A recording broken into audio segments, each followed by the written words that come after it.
നമ്മുടെ സംസ്ഥാനത്ത് ഇന്ന് 7 കോവിഡ് രോഗബാധയാണ് സ്ഥിരീകരിച്ചത്. കണ്ണൂർ 4, കോഴിക്കോട് 2, കാസർഗോഡ് 1. ഈ നിലയിലാണ് പോസിറ്റീവായത്. അതിൽ 5 പേര് വിദേശത്തു നിന്ന് വന്നവരാണ്. 2 പേർ സമ്പർക്കം മൂലമാണ്. എന്നാൽ 27 പേർക്ക് പരിശോധനാ ഫലം നെഗറ്റീവായിട്ടുണ്ട്. കാസർഗോഡ് 24, എറണാകുളം, മലപ്പുറം, കണ്ണൂർ 1 വീതം. ഇങ്ങനെയാണ് പരിശോധനാ ഫലം നെഗറ്റീവായത്. ഇതുവരെ 394 പേർക്കാണ് സംസ്ഥാനത്ത് രോഗം സ്ഥിരീകരിച്ചത്. അതിൽ 147 പേർ ഇപ്പോൾ ചികിത്സയിലാണ്.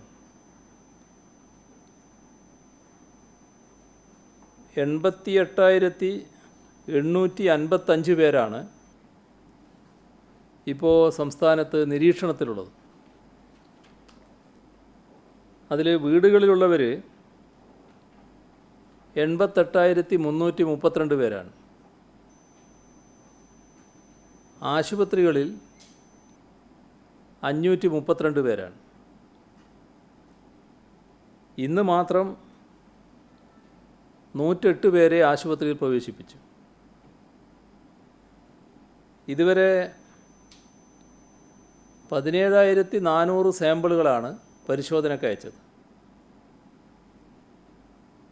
16,459 എണ്ണം രോഗബാധയില്ല എന്ന് ഉറപ്പാക്കിയിട്ടുണ്ട്. ഇന്ന് രോഗം സ്ഥിരീകരിച്ചവരുടെ എണ്ണത്തിൻ്റെ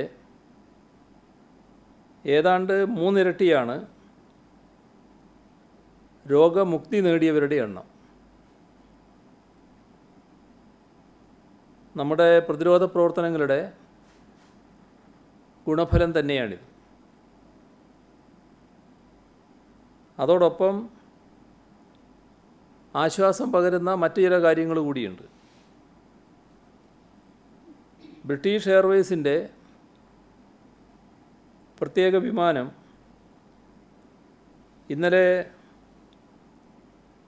കൊച്ചിയിൽ നിന്നും തിരുവനന്തപുരത്തു നിന്നുമായി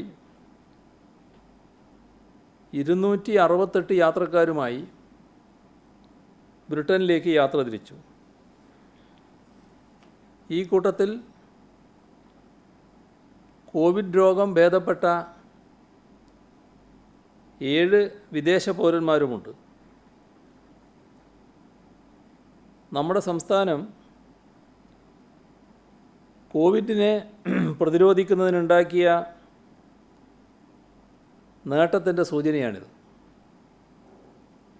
അവർ കേരളത്തിന് പ്രത്യേക കൃതജ്ഞത അറിയിച്ചുകൊണ്ടാണ് വിമാനം കയറിയത്. അതോടൊപ്പമുള്ളൊരു വാർത്ത, നെടുമ്പാശ്ശേരി വിമാനത്താവളത്തിൽ ഡ്യൂട്ടിയിലിരിക്കെ കോവിഡ് ബാധിച്ച 2 പേര് ഇന്ന് രോഗവിമുക്തരായ കൂട്ടത്തിലുണ്ട്. ഇവിടെ കേന്ദ്ര സർക്കാർ ലോക്ക്ഡൗൺ മെയ് 3 വരെ നീട്ടിയിരിക്കുകയാണ്. അതുമായി ബന്ധപ്പെട്ട് കേന്ദ്ര ഗവൺമെൻറ് പ്രഖ്യാപിച്ച പൊതുനിയന്ത്രണങ്ങളാകെ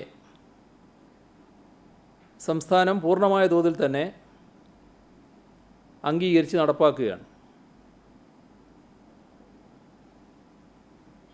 ഹോട്ട്സ്പോട്ട് അല്ലാത്ത ജില്ലകളിൽ ഏപ്രിൽ 20 മുതൽ കേന്ദ്രം ചില ഇളവുകളും പ്രഖ്യാപിച്ചിട്ടുണ്ട്. ഇപ്പോൾ സംസ്ഥാനത്താകെ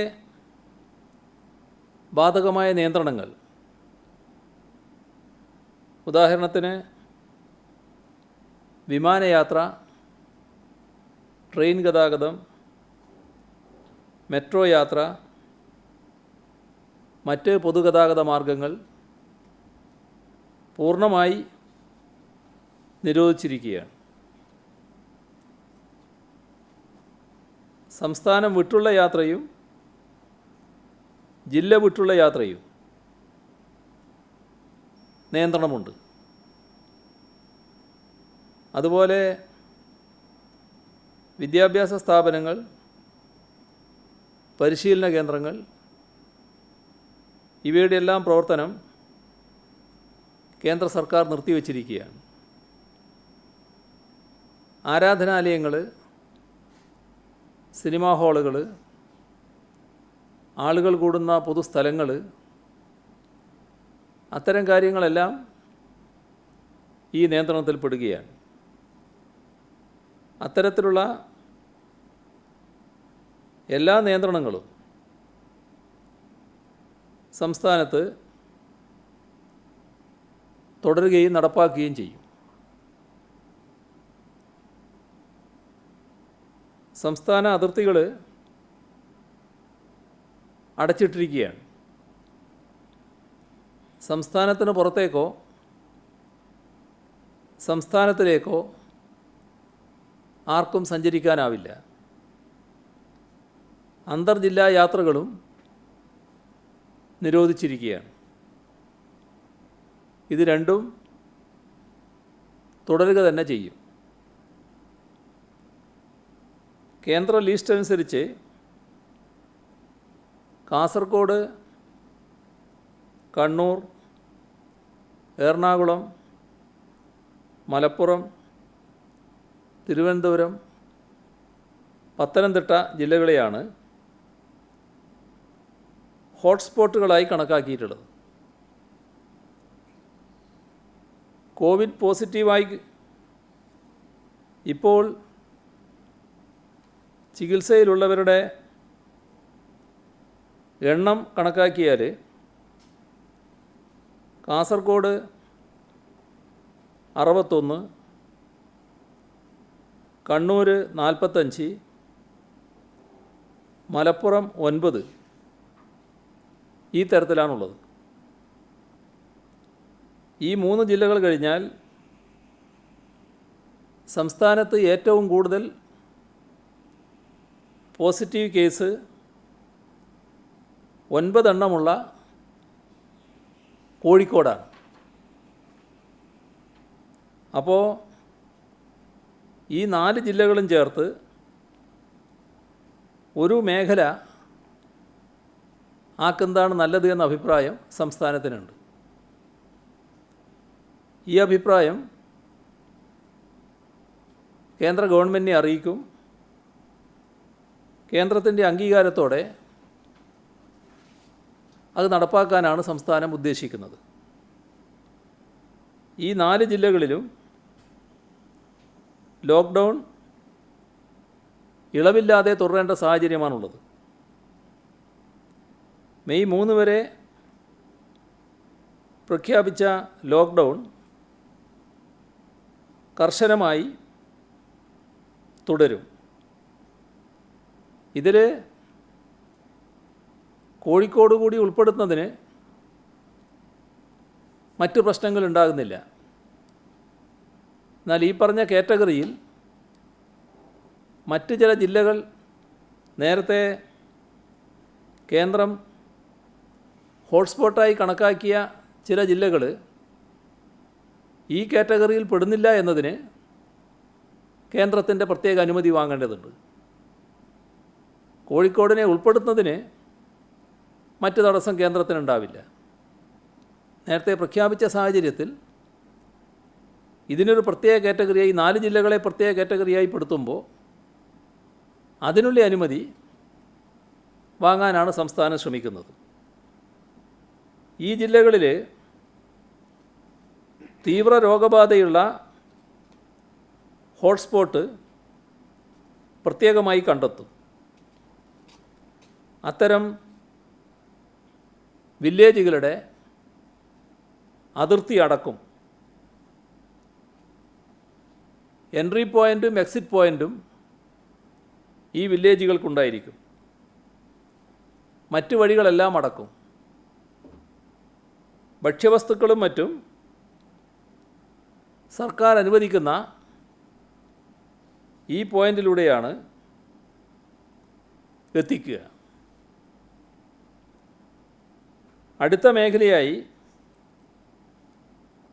സംസ്ഥാന സർക്കാർ കാണുന്നത്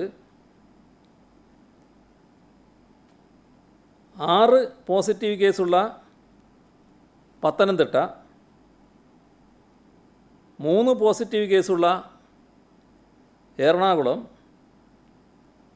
5 പോസിറ്റീവ് കേസുള്ള കൊല്ലം എന്നീ ജില്ലകളെയാണ്. ഇതിൽ ഹോട്ട്സ്പോട്ടായി കേന്ദ്ര ഗവൺമെൻറ് കണക്കാക്കിയ പത്തനംതിട്ടയും എറണാകുളവുമുണ്ട്. പക്ഷേ ആദ്യം പറഞ്ഞ ജില്ലകളിലുള്ള പോസിറ്റീവ് കേസുകളുടെ നമ്പറുമായി താരതമ്യപ്പെടുത്തുമ്പോൾ ഈ ജില്ലകളിൽ എണ്ണം കുറവാണ് എന്നുള്ളത് കൊണ്ടാണ് ഇത്തരത്തിലൊരു വിഭാഗമായി, പ്രത്യേക വിഭാഗമാക്കി ആദ്യത്തേതിൽ നിന്ന് വ്യത്യസ്തമായി ഈ 3 ജില്ലകളെ കണക്കാക്കുന്നത്. ഈ പറഞ്ഞ 3 ജില്ലകളിൽ ഏപ്രിൽ 24 വരെ കടുത്ത രീതിയിൽ ലോക്ക്ഡൗൺ തുടരും. ഹോട്ട്സ്പോട്ടായ പ്രത്യേക പ്രദേശങ്ങൾ കണ്ടെത്തി ഈ ജില്ലകളിലും പൂർണ്ണമായി അടച്ചിടും. ഏപ്രിൽ 24 കഴിഞ്ഞാൽ അതോടുകൂടി അപ്പോഴത്തെ സ്ഥിതിഗതികൾ വിലയിരുത്തി സാഹചര്യം അനുകൂലമാണെങ്കിൽ ചില ഇളവുകൾ ആ ഘട്ടത്തോടെ അനുവദിക്കും. മൂന്നാമത്തെ മേഖലയായി നിർദ്ദേശിക്കുന്നത്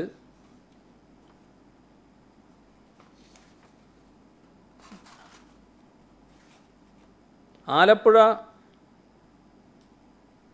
3 പോസിറ്റീവ് കേസാണുള്ളത്.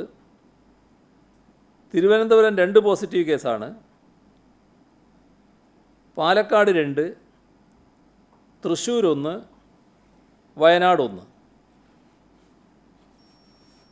ഇതിൽ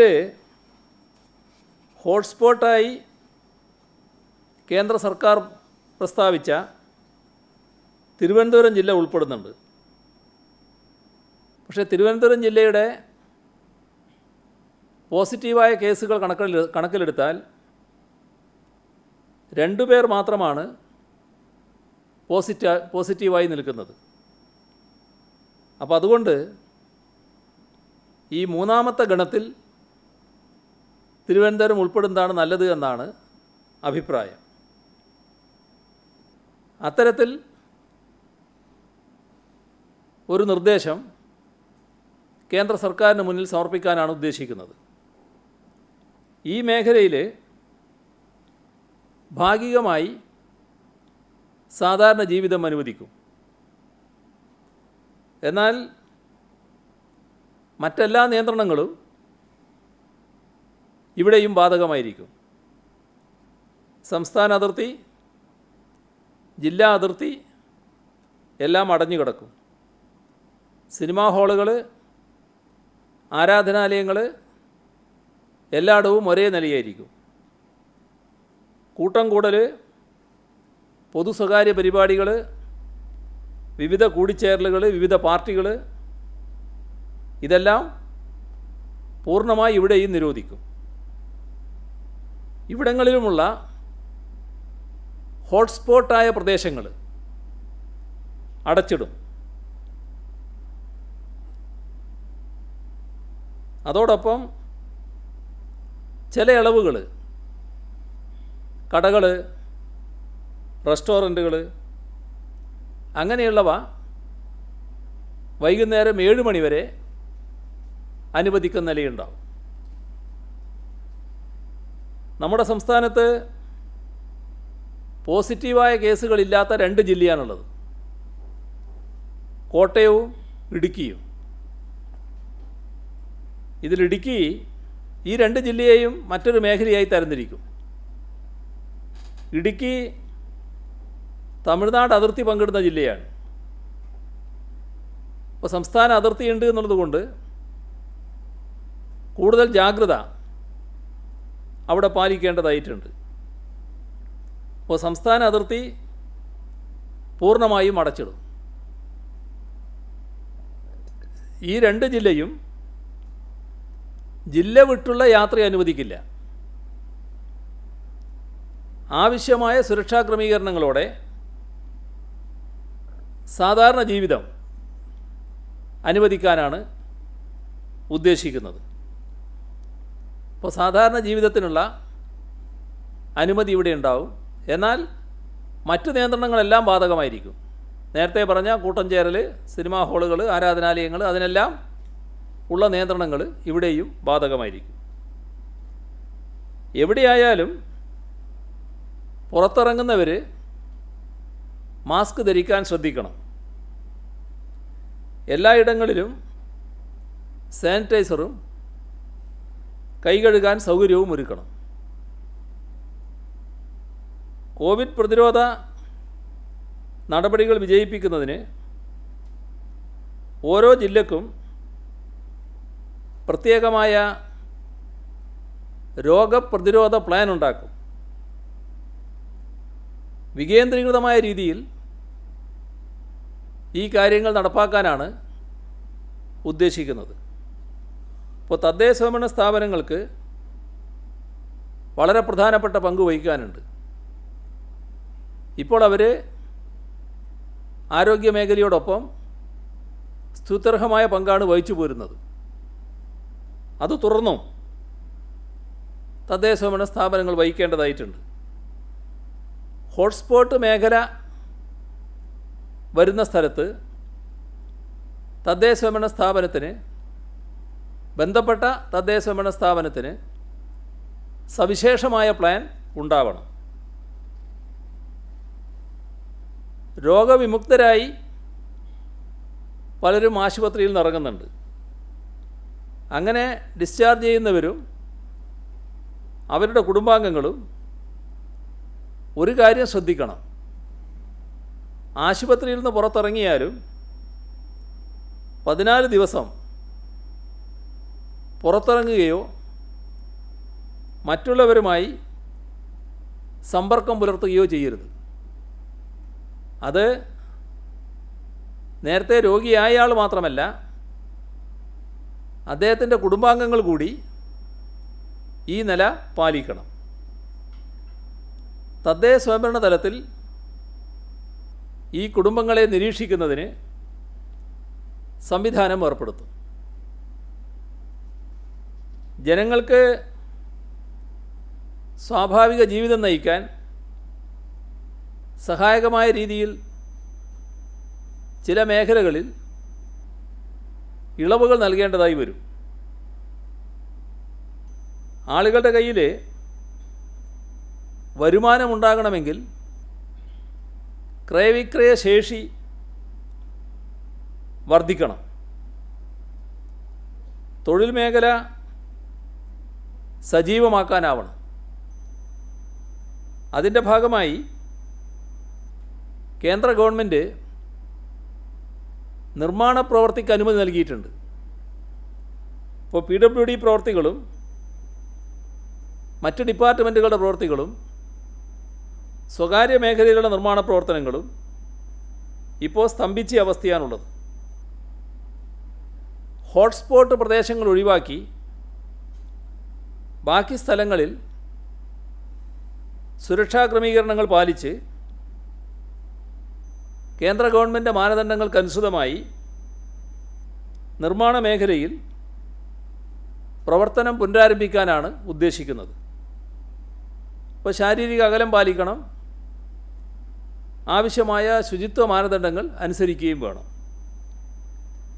ഓരോ പ്രവൃത്തി സ്ഥലത്തും എത്തുന്ന തൊഴിലാളികളുടെ ആരോഗ്യ പരിശോധന നിർബന്ധമാണ്. തൊഴിൽ നടത്തിക്കുന്ന ആളുകളുടെ ചുമതലയിലാണ് ഈ ആരോഗ്യ പരിശോധന നടക്കേണ്ടത്. അതോടൊപ്പം വ്യവസായ മേഖലയിൽ കഴിയാവുന്നത്ര പ്രവർത്തനം ആരംഭിക്കാനാവണം. അതിലും കേന്ദ്ര ഗവൺമെൻറ്റിൻ്റെ മാനദണ്ഡമനുസരിച്ചാണ് വ്യവസായങ്ങളുടെ പ്രവർത്തനം പുനരാരംഭിക്കുക. എന്നാൽ സംസ്ഥാനത്ത് പരമ്പരാഗത വ്യവസായ മേഖല, കയറ്, കശുവണ്ടി, കൈത്തറി, ബീഡി, ഖാദി, ഇത്തരം മേഖലകളിലെല്ലാം പ്രവർത്തനം പുനരാരംഭിക്കേണ്ടതായിട്ടുണ്ട്. ഹോട്ട്സ്പോട്ടുകളല്ലാത്ത പ്രദേശങ്ങളിൽ പ്രവർത്തിക്കുന്ന വ്യവസായ സ്ഥാപനങ്ങൾ പ്രവർത്തനം പുനരാരംഭിക്കണം. ഇത്തരം സ്ഥാപനങ്ങളിൽ പ്രത്യേക എൻട്രി പോയിൻ്റുകൾ വേണം. അതിലൂടെ മാത്രമേ ജീവനക്കാർ പ്രവേശിക്കാൻ പാടുള്ളൂ. ജീവനക്കാർക്ക് ആരോഗ്യ പ്രശ്നങ്ങളില്ലെന്ന് ഉറപ്പുവരുത്താനാവണം. സ്ഥാപനത്തോടനുബന്ധിച്ച് പ്രത്യേക താമസ സൗകര്യം ഉള്ള കമ്പനികളുമുണ്ട്, ഇല്ലാത്ത കമ്പനികളുമുണ്ട്. ഈ പ്രത്യേക താമസ സൗകര്യം ഇല്ലാത്ത കമ്പനികൾ ജീവനക്കാർക്ക് വരുന്നതിനും പോകുന്നതിനും വാഹന സൗകര്യം ഏർപ്പെടുത്തണം. കൂടുതൽ തൊഴിലാളികളുള്ള സ്ഥാപനങ്ങളിൽ 50% തൊഴിലാളികളെ മാത്രമേ പരമാവധി ഒരവസരത്തിൽ പ്രവർത്തിപ്പിക്കാവൂ.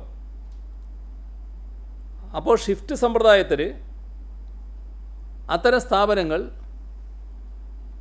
പ്രവർത്തിക്കുന്നത് ഉചിതമാവും. മെഡിക്കൽ രംഗത്ത് വിവിധ ആവശ്യങ്ങൾക്ക്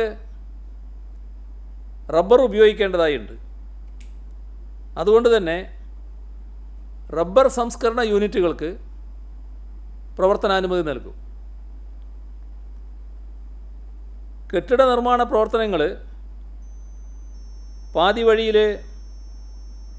നിർത്തിവെക്കേണ്ടി വന്ന സ്ഥിതിയാണ് ഇപ്പോഴുള്ളത്. ഇപ്പോൾ മെയ് മാസം കഴിയുന്നതോടെ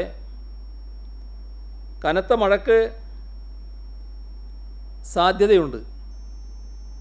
അപ്പോൾ അതിനകം നല്ല ഭാഗം പൂർത്തിയാക്കാൻ കഴിയണം. ഇതോടൊപ്പം തന്നെ ലൈഫ് പദ്ധതിയിലുള്ള വീടുകളുടെ നിർമ്മാണവും നിലച്ചുപോയിട്ടുണ്ട്.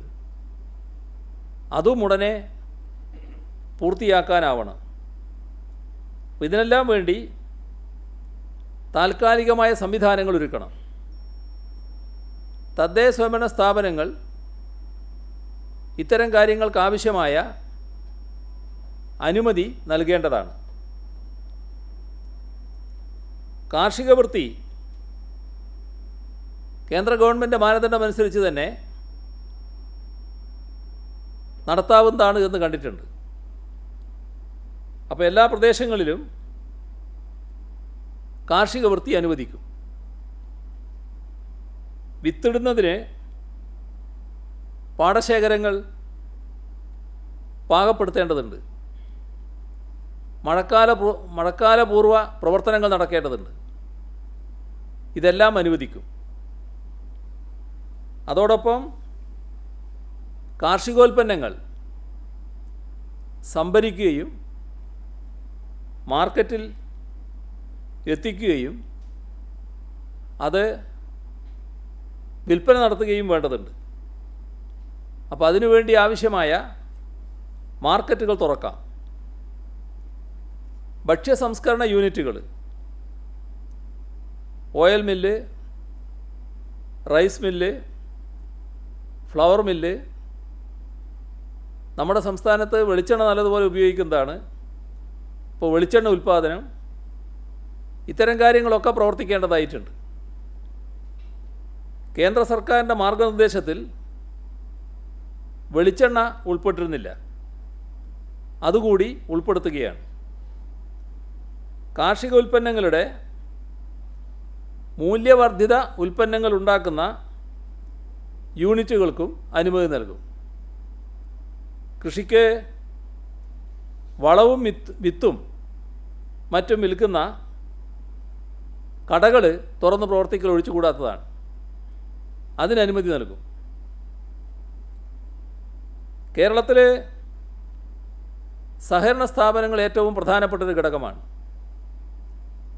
മിനിമം ജീവനക്കാരെ വെച്ച് സഹകരണ സ്ഥാപനങ്ങൾക്ക് പ്രവർത്തിക്കാൻ അനുമതി നൽകും. പഞ്ചായത്ത് ഓഫീസ്, വില്ലേജ് ഓഫീസ്, കൃഷിഭവൻ, അക്ഷയ സെൻ്ററുകൾ ഇവയെല്ലാം തുറന്ന് പ്രവർത്തിക്കേണ്ടതാണ്. ജനങ്ങൾക്കുള്ള സേവനം ഒരു തരത്തിലും മുടങ്ങാൻ പാടില്ല. തോട്ടം മേഖലയിൽ കേന്ദ്ര സർക്കാർ ഇളവുകൾ പ്രഖ്യാപിച്ചിട്ടുണ്ട്. അതിലേലം വിട്ടുപോയിട്ടുണ്ട്. ഏലവും കൂടി ഇതിൽ ഉൾപ്പെടുത്തുന്നു. 50% തൊഴിലാളികളെ വെച്ചുകൊണ്ടാണ് ഒരു ഘട്ടത്തിലുള്ള പ്രവർത്തനം തോട്ടങ്ങൾ നടത്തുക. അത് കൃത്യമായ മാനദണ്ഡങ്ങളുടെ അടിസ്ഥാനത്തിൽ തൊഴിലാളികൾ നിശ്ചയിക്കുന്ന നിലയാണ് മാനേജ്മെൻറ്റുകൾ സ്വീകരിക്കേണ്ടത്. ആശുപത്രികൾ, ക്ലിനിക്കുകൾ, ലാബുകൾ, ഫിസിയോതെറാപ്പിയുടെ യൂണിറ്റുകൾ, ഇങ്ങനെയുള്ള വിവിധ സ്ഥാപനങ്ങൾ തുറന്ന് പ്രവർത്തിക്കേണ്ടതാണ്. തദ്ദേശ സ്വയംഭരണാതിർത്തിയിൽ ഓരോ വാർഡിലും വൾണറബിൾ ഗ്രൂപ്പിൽപ്പെട്ട, അതായത് 60 വയസ്സിന് മുകളിലാവുക, ഹൃദയം, വൃക്ക, കരൾ, പ്രമേഹം, BP അങ്ങനെയുള്ള വിവിധ രോഗങ്ങൾക്ക് ചികിത്സയിൽപ്പെടുക, ഇവരെയൊക്കെയാണ് ഈ ഗ്രൂപ്പിൽപ്പെടുന്നത്. അത്തരം ആളുകളെ സ്ഥിരമായി നിരീക്ഷിക്കുന്നുള്ള സംവിധാനമുണ്ട്. അതോടൊപ്പം ഇതിൽ രോഗബാധിതരായ മുതിർന്ന പൗരന്മാർക്ക് ഡോക്ടറുമായി ബന്ധപ്പെടാൻ അവസരമുണ്ടാവണം. അതിന് ഓരോ തദ്ദേശ സ്വയംഭരണ അതിർത്തിയിലും ടെലിമെഡിസിൻ സൗകര്യങ്ങൾ ഉറപ്പുവരുത്തും. പ്രാഥമിക ആരോഗ്യ കേന്ദ്രമാണ് ഇതിൻ്റെ ചുമതല വഹിക്കുക. ഇത്തരത്തിൽ രോഗിയുമായി സംസാരിക്കുമ്പോൾ ഡോക്ടർക്ക് തോന്നുന്നു രോഗിയുടെ ആവശ്യം കൂടി മാനിച്ച് ആ രോഗിയെ കാണേണ്ടതുണ്ട്. അങ്ങനെയാണെങ്കിൽ പ്രാഥമിക ആരോഗ്യ കേന്ദ്രത്തിൻ്റെ വാഹനം ഉപയോഗിച്ച് ഡോക്ടർക്ക് വീട്ടിൽ പോയി രോഗിയെ കാണാം. ഇതോടൊപ്പം പ്രദേശത്തിൻ്റെ പ്രത്യേകതയുടെ അടിസ്ഥാനത്തിൽ കൂടുതൽ രോഗികളുണ്ടെങ്കിൽ ഒരു മൊബൈൽ മെഡിക്കൽ യൂണിറ്റ് ഏർപ്പെടുത്താനാവും. ഇക്കാര്യത്തിൽ സ്വകാര്യ മേഖലയുടെ സഹായവും തേടാൻ നിശ്ചയിച്ചിട്ടുണ്ട്. ഓരോ ജില്ലയിലും ജില്ലാ കളക്ടറും DMOവും എല്ലാം കൂടി സ്വകാര്യ മേഖലയുടെ ആശുപത്രികളുടെ പ്രതിനിധികളുടെ യോഗം വിളിക്കും. ടെലിമെഡിസിൻ്റെ കാര്യത്തിലും ഈ പറഞ്ഞ മൊബൈൽ മെഡിക്കൽ യൂണിറ്റിൻ്റെ കാര്യത്തിലും എത്രത്തോളം സ്വകാര്യ മേഖലയ്ക്ക് സഹായിക്കാനും സഹകരിക്കാനും പറ്റുമെന്നത് ആരായും. ഉദ്ദേശിക്കുന്നത് ഈ മൊബൈൽ മെഡിക്കൽ യൂണിറ്റിൽ ഒരു ഡോക്ടർ,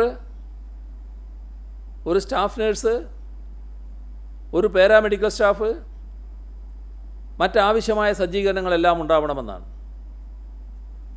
അപ്പോൾ ഓരോ സ്ഥാപനത്തിലും, ഓരോ തദ്ദേശ സ്വയംഭരണ സ്ഥാപനാതിർത്തിയിലും ഇത്തരത്തിൽ സ്വകാര്യ ആശുപത്രികളുടെ ഡോക്ടർമാരുടെ സഹായത്തോടു കൂടി ഇത്തരം സംവിധാനങ്ങൾ ഒരുക്കാൻ കഴിയണമെന്നാണ് ഉദ്ദേശിക്കുന്നത്. അതോടൊപ്പം സ്വകാര്യ ആശുപത്രികളെയും കോവിഡ് പ്രതിരോധത്തിൻ്റെ ഭാഗമാക്കാനാണ് ഉദ്ദേശം. അതിന് ഓരോ ആശുപത്രിയുടെയും സൗകര്യങ്ങൾ രണ്ട് ഭാഗമാക്കും.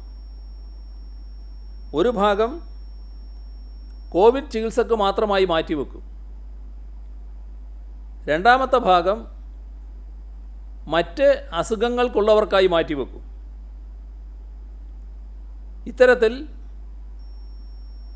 വിഭജനം കഴിഞ്ഞാൽ ബാക്കി വരുന്ന ആ സ്ഥാപനത്തിലെ ജീവനക്കാർ കോവിഡ് പ്രതിരോധ പ്രവർത്തനങ്ങളിൽ ഫീൽഡിൽ പ്രവർത്തിക്കാൻ സഹായിക്കണം. ഇതോടൊപ്പം ആയുർവേദ മേഖലയിലും ഹോമിയോ വിഭാഗത്തിലുമുള്ള ചികിത്സാലയങ്ങളും മരുന്ന് ഷോപ്പുകളും തുറന്ന് പ്രവർത്തിപ്പിക്കാവുന്നതാണ്. തൊഴിലുറപ്പ് പദ്ധതി നമ്മുടെ സംസ്ഥാനത്ത് അയ്യങ്കാളി തൊഴിലുറപ്പ് പദ്ധതി ഉൾപ്പെടെ ഇത് സംസ്ഥാനത്ത് പുനരാരംഭിക്കും. അതിൽ സാധാരണ കൂട്ടം കൂടിയാണ് തൊഴിലെടുക്കാറുള്ളത്. ഇപ്പോഴത് പറ്റില്ല. ഒരു ടീമിൽ 5 അംഗങ്ങളെ ഉണ്ടാകാവൂ.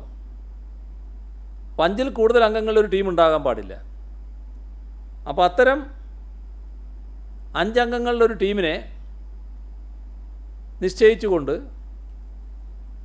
പ്രവൃത്തി സ്ഥലത്ത് ഈ വിഭാഗത്തെ ആകെ ക്രമീകരിക്കുന്ന നിലയാണ് സ്വീകരിക്കുക. പ്രതിരോധ ശേഷി വർദ്ധിപ്പിക്കുന്നതിന് ആയുർവേദ മരുന്നുകളുടെ പ്രാധാന്യം പൊതുവെ അംഗീകരിച്ചിട്ടുണ്ട്. ആയുർവേദ ഹോമിയോ മരുന്ന് നിർമ്മാണ കമ്പനികൾക്ക് സുരക്ഷാ ക്രമീകരണങ്ങൾ പാലിച്ച് പ്രവർത്തിക്കാൻ അനുമതി നൽകും. ആയുർവേദ കമ്പനികൾക്ക് മാത്രമല്ല, ഹോമിയോ കമ്പനികൾക്കും അനുമതി നൽകും. അതോടൊപ്പം തന്നെ മരുന്ന് കൊണ്ടുപോകുന്നതിന് സംസ്ഥാനത്തിലായാലും അന്തർ സംസ്ഥാന തലത്തിലായാലും അനുമതി നൽകും. ബാർബർ ഷോപ്പുകൾ മെയ് 3 വരെ കോസ്മെറ്റിക്സ് ഉപയോഗിച്ചുള്ള സൗന്ദര്യ വർധന സേവനങ്ങളില്ലാതെ ശനി ഞായർ ദിവസങ്ങളിൽ പ്രവർത്തിപ്പിക്കാം. എന്നാൽ AC ഉപയോഗിക്കരുത്. 2-ൽ കൂടുതൽ ആളുകൾ ഷോപ്പിൽ കാത്തിരിക്കാൻ പാടില്ല. ഇതോടൊപ്പം വാതിൽപ്പടി സേവനം നൽകുന്ന plumber, electrician, mobile computer technician ഇവരൊക്കെ ശരിയായ ശാരീരിക അകലം പാലിക്കണം. മാസ്ക് ഉപയോഗിക്കുകയും വേണം. പനി, ചുമ, ജലദോഷം ഇങ്ങനെ എന്തെങ്കിലും കണ്ടാൽ അത്തരം ആളുകൾ പുറത്തിറങ്ങാനേ പാടില്ല. ഓരോ പ്രദേശവും അണുമുക്തവും മാലിന്യമുക്തവുമാക്കൽ പ്രധാനമാണ്. തദ്ദേശഭരണ സ്ഥാപനങ്ങൾ ഇതിനായി പ്രത്യേക പദ്ധതി തയ്യാറാക്കണം. അതോടൊപ്പം വീടുകളും പരിസരവും ശുചിയാക്കുന്നതിന് നേരത്തെ തന്നെ വീട്ടുകാർ മുൻകൈയെടുത്ത് നടപടികൾ എടുത്തിരുന്നു.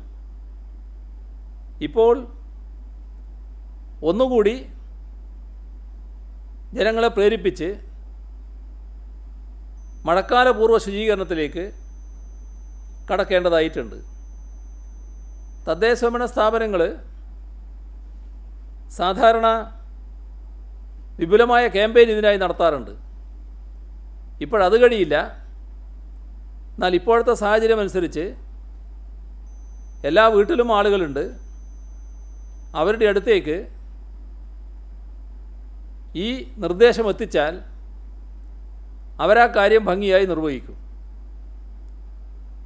ഇതോടൊപ്പം കാണുന്നൊരു കാര്യം, ഈ കഴിഞ്ഞ 21 ദിവസമായി അടച്ചിട്ട ഓഫീസുകൾ, വ്യാപാര സ്ഥാപനങ്ങൾ ഇത് തുറക്കുമ്പോൾ ആദ്യം ചെയ്യേണ്ടത് ആ സ്ഥാപനങ്ങളെ അണുവിമുക്തമാക്കലാണ്. അതിൻ്റെ കൂടെ പരിസരമടക്കം ശുചീകരിക്കുകയും വേണം. ഇത് വളരെ പ്രധാനമാണ്. എല്ലാവരും ശ്രദ്ധിക്കേണ്ട ഒരു കാര്യവുമാണ്. കമ്മ്യൂണിറ്റി കിച്ചണുകൾ നാട്ടിൽ നല്ല നിലക്ക് നടക്കുന്നുണ്ട്. അർഹതയുള്ളവർക്കാണ് അവിടെ ഭക്ഷണം നൽകേണ്ടത്. നേരത്തെ അനർഹരായ ആർക്കെങ്കിലും കൊടുത്തിട്ടുണ്ടെങ്കിൽ അവരെ ഒഴിവാക്കുന്നതുകൊണ്ടൊരു പ്രശ്നവുമില്ല. പിന്നെ പലരും ഇപ്പോഴത്തെ സാഹചര്യത്തിൽ കമ്മ്യൂണിറ്റി കിച്ചണിൽ നിന്ന് ഭക്ഷണം ആവശ്യമില്ല എന്ന് പറയുന്ന നില തന്നെയുണ്ട്. കാരണം എല്ലാവരുടെയും കയ്യിൽ റേഷൻ എത്തിയിരിക്കുകയാണ്. അപ്പോൾ അതിൻ്റെ ഭാഗമായി അവർ തന്നെ പാകപ്പെടുത്തി കഴിക്കുക എന്നുള്ള നിലയാണ് സ്വീകരിക്കുന്നത്. അതല്ലാതെ വിഷമിക്കുന്നവർക്കാണ് കമ്മ്യൂണിറ്റി കിച്ചണിലൂടെ ഭക്ഷണം നൽകേണ്ടത്. അപ്പോൾ ആ അർഹതയുള്ളവരെ കണ്ടെത്തി അവർക്ക് നൽകുന്ന നടപടിയാണ് തുടരേണ്ടത്. അതിഥി തൊഴിലാളികൾ നമ്മുടെ നാട്ടിൽ ധാരാളമുണ്ട്. നമ്മുടെ ശുചീകരണ പ്രവർത്തനത്തിൽ സാധാരണ ഹരിതകർമ്മസേനയാണ് ഭംഗിയായി കാര്യങ്ങൾ നിർവഹിക്കാറുള്ളത്. അത് ഹരിതകർമ്മസേനയ്ക്ക് തന്നെ നിർവഹിക്കാനും കഴിയും. തദ്ദേശഭരണ സ്ഥാപനങ്ങൾക്ക് അതിൻ്റേതായ പ്രത്യേക പദ്ധതിയുമുണ്ട്. എന്നാൽ ഈ ഘട്ടത്തിൽ അതിഥി തൊഴിലാളികൾ പലർക്കും ജോലിയില്ല എന്ന് കണക്കാക്കി അവരെ സഹായിക്കാൻ അവരെ കൂടി ഈ പൊതു ശുചീകരണ പ്രവർത്തനത്തിൽ ഭാഗഭാക്കാക്കൂടെ എന്നത് തദ്ദേശഭരണ സ്ഥാപനങ്ങൾ ആലോചിക്കേണ്ടതാണ്. അങ്ങനെ വന്നാൽ ധാരാളം പ്രവൃത്തി സാധാരണ തദ്ദേശഭരണ സ്ഥാപനങ്ങൾ മഴയ്ക്ക് മുൻപ് കുളങ്ങളും തോടുകളും മറ്റും പുനരുദ്ധരിക്കുന്നതിന് നടപടികൾ സ്വീകരിക്കാറുണ്ട്. അത്തരം കാര്യങ്ങളിൽ ഇവരെ കൂടി ഉപയോഗിക്കുന്ന നില വന്നാൽ അവർക്ക് ഒരു തൊഴിലായി വരുമാനവും ലഭിക്കുന്ന അവസ്ഥയുണ്ടാകും.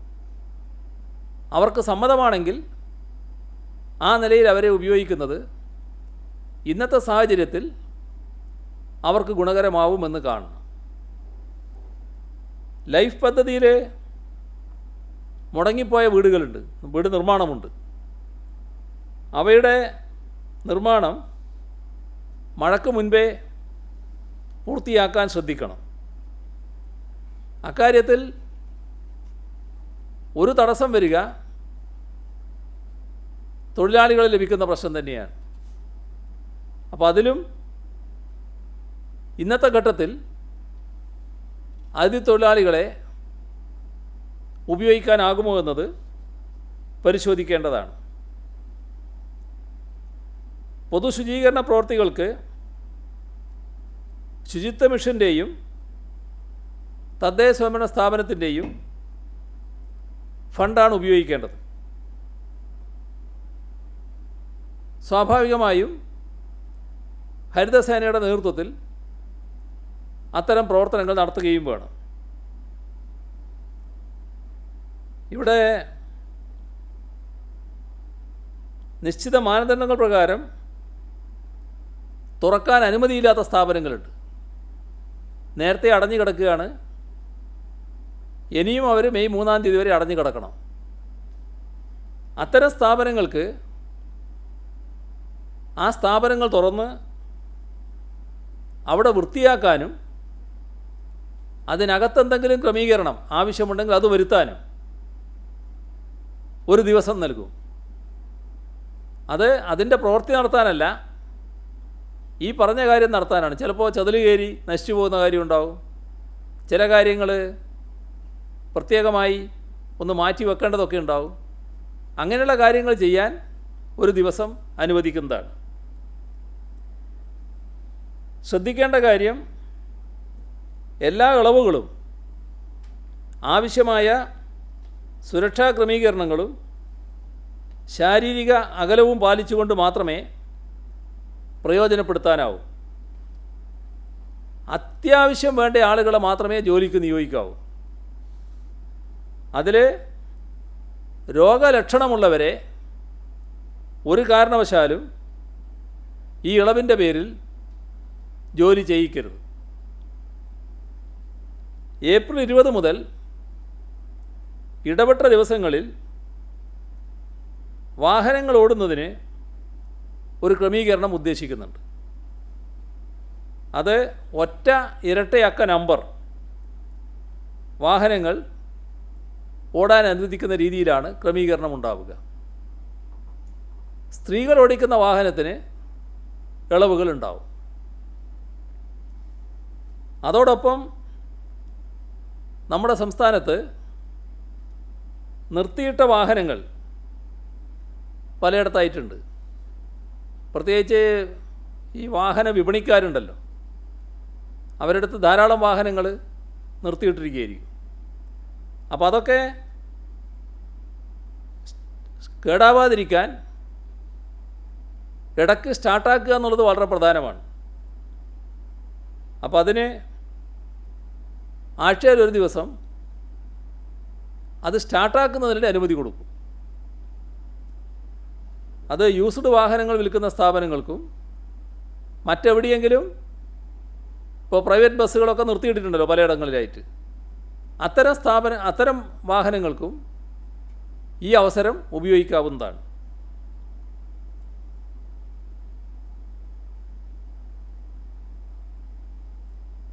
സിവിൽ സപ്ലൈസ് കോർപ്പറേഷനാണ് ആവശ്യമായ ഭക്ഷ്യസാധനങ്ങൾ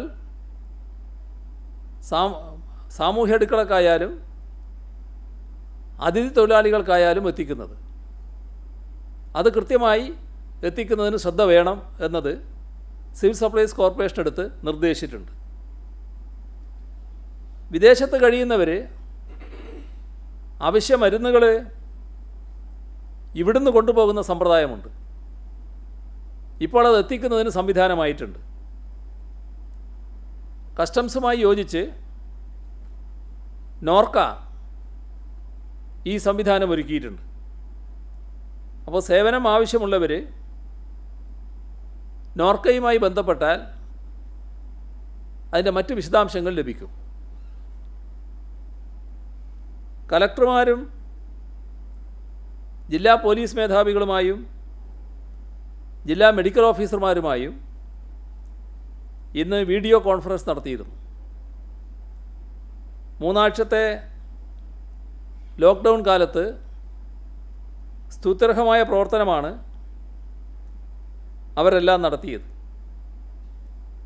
അവരെയെല്ലാം ഹാർദമായി അഭിനന്ദിക്കാൻ ആ അവസരം ഉപയോഗിച്ചു. കാലവർഷം വരാനിരിക്കുകയാണ്. അപ്പോൾ ഓലമേഞ്ഞ വീടുകൾ സാധാരണഗതിയിൽ ചില പ്രവർത്തികൾ നടത്തേണ്ടതുണ്ട്. ഓടിട്ട വീടിനും ചില അറ്റകുറ്റപ്പണികൾ വേണ്ടതായിട്ട് വരും. അതിന് അനുമതി നൽകും. അതോടൊപ്പം മഴക്കാലത്തിന് മുൻപ് കിണറുകൾ വൃത്തിയാക്കുന്ന ഒരു പരിപാടി നടക്കാറുണ്ട്. അതിനും പ്രത്യേകമായ അനുമതി നൽകും. ശേഖരിച്ചു വെച്ച കശുവണ്ടി കാസർഗോഡ്, കണ്ണൂർ ജില്ലകളിൽ കിടക്കുന്നുണ്ട്. അത് കൊല്ലത്തേക്ക് എത്തിക്കുന്നതിന് പ്രത്യേക അനുമതി നൽകും.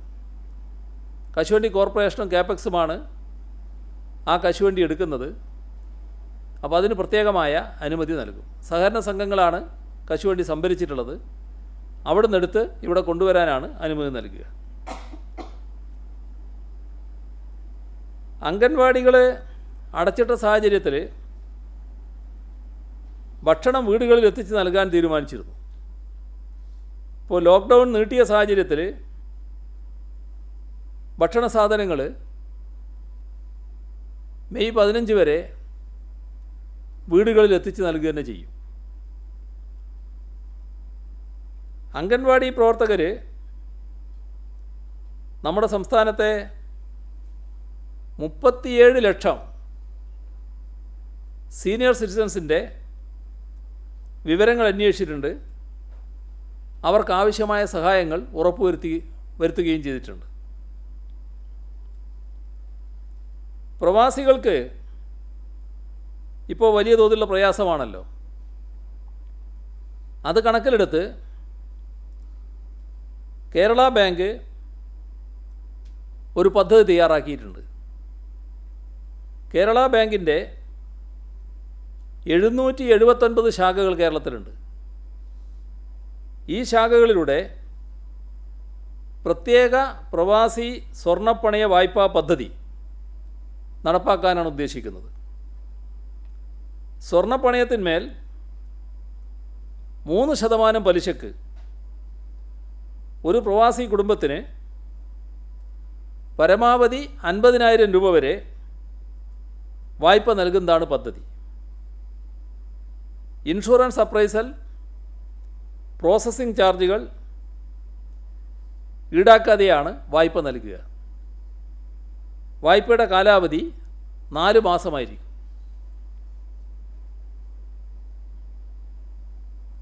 കോവിഡ് പ്രതിരോധ പ്രവർത്തനങ്ങൾക്ക് സഹായം പലരും വാഗ്ദാനം ചെയ്തിട്ടുണ്ട്. തൻ്റെ സ്ഥാപനങ്ങളുടെയും തൻ്റെയും പൂർണ്ണ സഹകരണം PV അബ്ദുൽ വഹാബ് MP വാഗ്ദാനം ചെയ്തിട്ടുണ്ട്.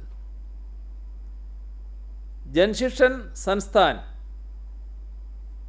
തങ്ങളുടെ ഉടമസ്ഥതയിലുള്ള 3 പരിശീലന കേന്ദ്രങ്ങൾ ഐസൊലേഷൻ വാർഡുകളാക്കാൻ വിട്ടു നൽകും.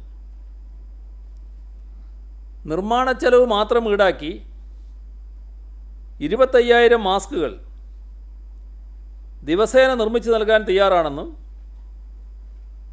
അറിയിച്ചിട്ടുണ്ട്.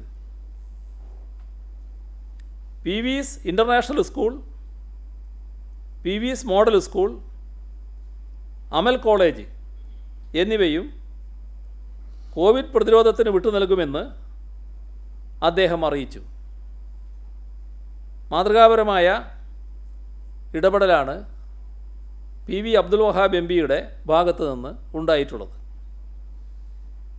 ഇന്ത്യൻ സൂപ്പർ ലീഗിലെ പ്രമുഖ ടീമായ കേരള ബ്ലാസ്റ്റേഴ്സ് കോവിഡ് രോഗികൾക്ക് ആവശ്യമായ 1,00,000 ഹൈഡ്രോക്സി ക്ലോറോക്വിൻ സൾഫേറ്റ് ഗുളികകൾ സംഭാവന ചെയ്തു. ദുരിതാശ്വാസ നിധിയിലേക്ക് സഹായങ്ങൾ പലതും വരുന്നുണ്ട്. സംസ്ഥാനത്തെ പോലീസ് സഹകരണ സംഘം 2,24,00,000, നടക്കുതാഴ സർവീസ് സഹകരണ ബാങ്ക് 52,25,000 രൂപ, തൃശ്ശൂർ ജില്ലാ പഞ്ചായത്ത് 50 ലക്ഷം, PC Thahir Thai group Kozhikode 50 ലക്ഷം, സുപ്രീം കോടതി സീനിയർ അഭിഭാഷകൻ ജയദീപ് ഗുപ്ത 10 ലക്ഷം, ജസ്റ്റിസ് A ലക്ഷ്മിക്കുട്ടി 1 ലക്ഷം, സക്കാത്ത് ദാനത്തിൽ നിന്നും Kerala ceramics limited Kollam Kundara chairman Vayoli Muhammad master, Ashiq Kainikkara Tirur, Jamsheed P Lilly Tirur, Malappuram NAMK foundation chairman M Muhammad Kutty എന്നിവർ 1 ലക്ഷം രൂപ വീതം നൽകിയിട്ടുണ്ട്. ഇടുക്കി ജില്ലയിലെ സഹകരണ ബാങ്ക് ജീവനക്കാർ, വിവിധ പഞ്ചായത്തുകൾ, നാട്ടുകാർ എന്നിവർ ചേർന്ന് സമാഹരിച്ച 1,06,26,789 രൂപ നൽകിയിട്ടുണ്ട്. സൗദിയിലെ ദമാം നവോദയ ബാലവേദി, അതിലെ കുട്ടികളാണ് വിഷു കൈനീട്ടമായി ലഭിച്ച 2,03,999 രൂപ ദുരിതാശ്വാസ നിധിയിലേക്ക് നൽകിയിട്ടുണ്ട്. ചെറിയ കുട്ടികൾ അവിടെ കുറച്ച് പ്രയാസത്തിലാണ്, എങ്കിലും അവർ വലിയ ഒരു സഹായഹസ്തമാണ് നീട്ടിയത്. അവർക്ക് പ്രത്യേക കൃതജ്ഞത നമുക്ക് രേഖപ്പെടുത്താം.